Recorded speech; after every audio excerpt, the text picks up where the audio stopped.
Welcome back. The month of March is Women's History Month, and it's time to honor and empower women who are shattering barriers and reaching unbelievable heights in their field. Today we welcome UFC fighter Andrea Lee to our studios to tell us about her success in the sport and what she's had to overcome. Andrea, I'm so excited to have you today. I'm glad to be here. Thank you. And Ainsley, thank you for joining us, ma'am. This is her TV debut, and she is very, very excited. Andrea, I'm so excited to start talking to you about being a woman in a male-dominated sport. Tell me a little bit about that.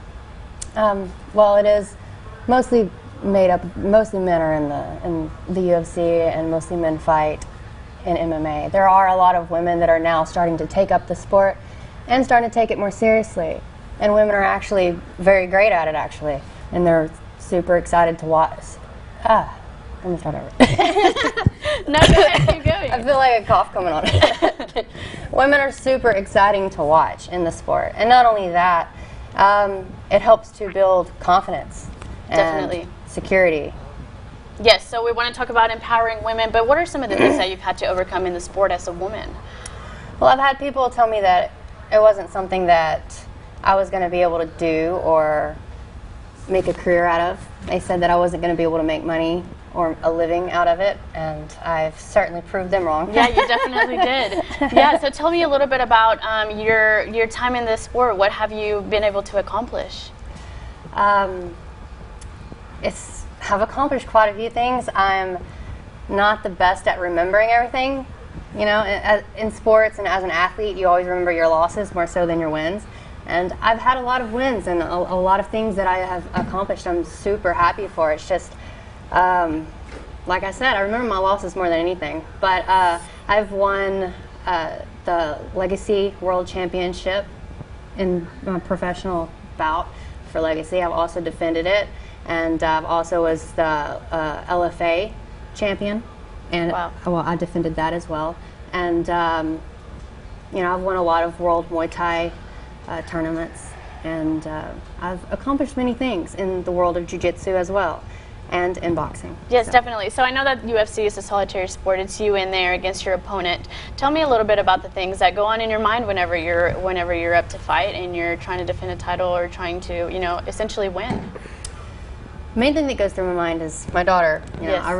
I want to win for her, for the fact that, you know, it's not the only way that I can make a living, but right now it is, and it's how I make my living, and I want to, you know, be able to support her and make her proud and continue climbing that ladder, climbing the ranks.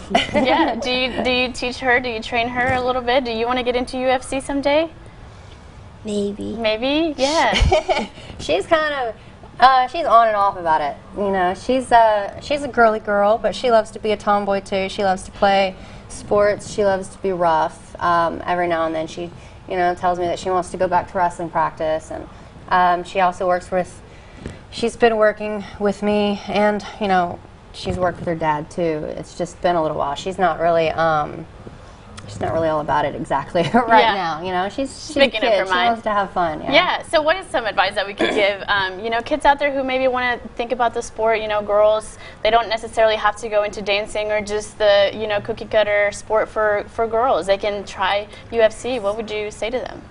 I would say, if you're interested as a kid and as a parent, you know, and you want your child to start a sport, I think that MMA, jiu-jitsu, boxing, wrestling, either kickboxing or Muay Thai, I think it's really great for kids. I mean, it'll teach confidence. You know, it'll bring up their self-esteem. It'll keep them from being bullied. They'll be able to stand up for themselves. And I think that in the long run, I mean, it'll make them more confident as adults too. And you don't have to be a professional. You don't have to be competitive in it. But I just think that if you want to be able to be comfortable and stand up for yourself, and for